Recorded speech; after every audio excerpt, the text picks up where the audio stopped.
Hey guys, this is Rob here, talking more about success today. I'm eating a little bit, so I usually enjoy my food while I talk to you guys. But anyway, sometimes. I read a little bit of the Steve Covey book today with the 7 Habits of Highly Effective People, and I thought it was interesting. Stephen Covey is actually an interesting guy. I was reading some of the intros before the chapter. I read all that this morning. Some good things and a lot of good things that people said about him.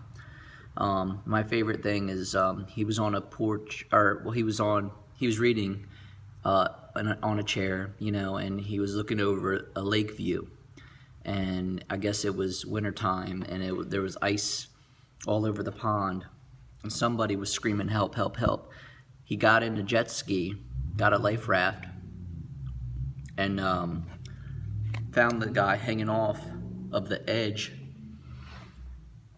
about to fall into the ice cold water, and he saved his life. And he was just a drunk man, and he thought no one would hear his help, and that man changed his life because of Stephen Covey saved his life.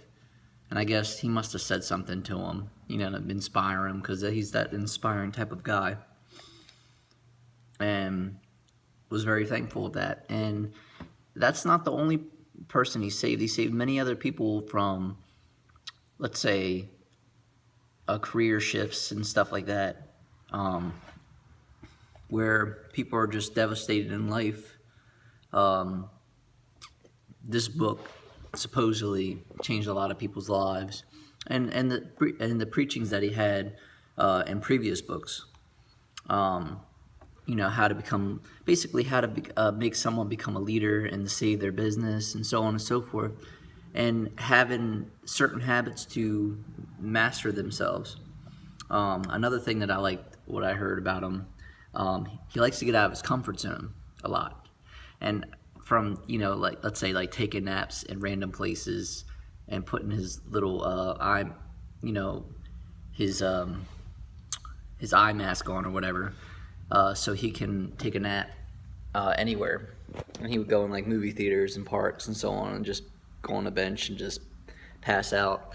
I thought it was cool. But that's those little naps, and it's good because a lot of successful people do stuff like that. And I guess he emulated a lot of the greats because a lot of things that he did. Another thing was, for example, his children were in the elevator with him, and they were embarrassed when, other people were in the elevator with him, because he would, the door would shut, and he'll be like, "Hey, so looks like we're about to start this meeting," and he would laugh, and that would be his little joke. It'd be just random. He very outgoing, very social guy. I'm looking forward to read the rest of the book. And I heard a lot of the habits before too, synergize, win-win, so on and so forth. Another thing I want to talk about now,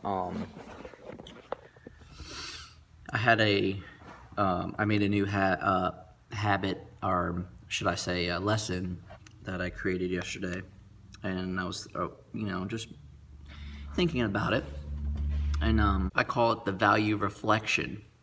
And this is where you meditate and you reflect off the problem that you had, or any issue that you had for the day. It could be something serious. Dwell on it, and then go right into your values of the past and how you dealt with problems, and to fix it as well. And then also to think about all the values that you had and created that you loved, so you can focus on the good. And then when you finish all this, you want to forget about the problem and focus on your values, and write down all the values that you had in the past that you loved and created something valuable for you. And you can add them to the values you have already. And I thought it was pretty cool because it really helped out and relieved a lot of stress, because there was a lot of things that were happening yesterday. But hey, life is good all the time. Life is good, and today is a different day. I know this is a little bit of a weird video, but I just want to show you, when it comes to working out, you got to give it your all. You got to push. You got to fight through the pain. I know this is a really simple workout, but this is, just one that just, came to mind at the time. and the only one that I can actually stick my phone on that I can record a video on. But when it comes to this workout, it's strengthening my glutes. But you only see women doing it. But I think guys should do this as well, because it will strengthen your upper legs as well.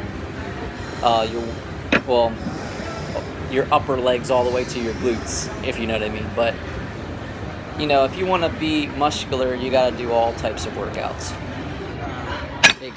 Hey guys. Sorry, I'm just talking to my wife real quick. I think when it comes to being a leader for your business, I think a way for you to keep more of your employees and make them grow, and to make them stay with you, and to make them better workers, is to just show them a little bit of appreciation.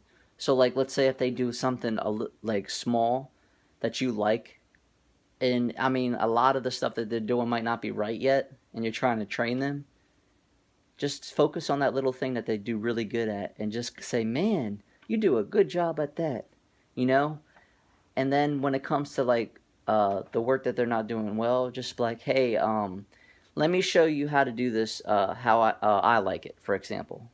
And then go back to saying, you do really good at that. I think you're going to eventually do as good as what you're doing here as in there.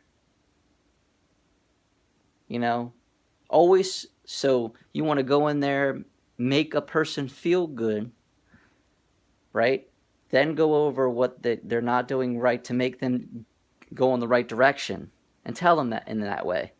Not like it's a bad mistake. Oh man, don't do it again. You want to just show them, how to do it. And then, can you do this for me, and I'll make sure it's right? And then they do it, and you just check to make sure it's good. Okay, it's good, and just like, that's exactly how we need to do it. It's always the customer first, and make them feel like that. As a leader, believe, like, I do this for my customers, I do this for my customers. That's a leader, and then you work with your workers. See that you're setting an example too, and you're making the workers want to be like you. See, if you focus on the customer and try to be the best job and trying to do the best thing that you possibly can, and show your workers that every day, they're going to want to do the same thing, and then you just guide them, because you're like the master, you're the sensei, and they want to try to learn from you. Okay. So I just want to tell you that. Hey, this is my wife, everyone. Say hi. Hi. My little one over there sleeping. She's passed out with a little pink dog. But I'm going to end it off right now. I just got done with the gym. My legs are tired. They're burning. But health, wealth, love, and happiness is your purpose. Your purpose is health, wealth, love, and happiness. All right? Peace be with you.